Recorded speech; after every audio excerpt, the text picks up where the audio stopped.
এই ভিডিওর মাধ্যমে সংখ্যা পদ্ধতির বেসিক কিছু জিনিস আমরা শিখব। সংখ্যা পদ্ধতি ব্যবহৃত প্রতীক, চিহ্ন, অঙ্ক বা ভিত্তি।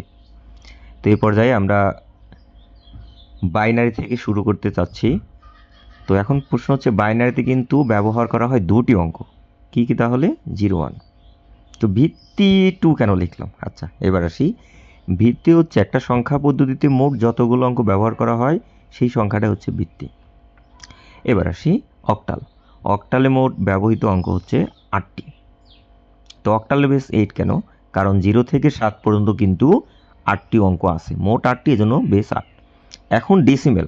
ডেসিমেলে ব্যবহৃত অঙ্ক হচ্ছে 10টি, 0 থেকে 9 পর্যন্ত, এজন্য ডেসিমেলের বেস কিন্তু 10। আচ্ছা, এবার হেক্সাডেসিমেল সম্পর্কে কিছু বিষয় জেনে নেওয়া যাক। তো আমরা হেক্সাডেসিমেল লেখাটা দেখতে পাচ্ছি। হেক্সাডেসিমেলে ব্যবহৃত অঙ্ক হচ্ছে 0 থেকে 9, আবার এ থেকে এফ। তাহলে অঙ্ক আছে কিন্তু টোটাল 16টি, এজন্য হেক্সাডেসিমেল বেস 16।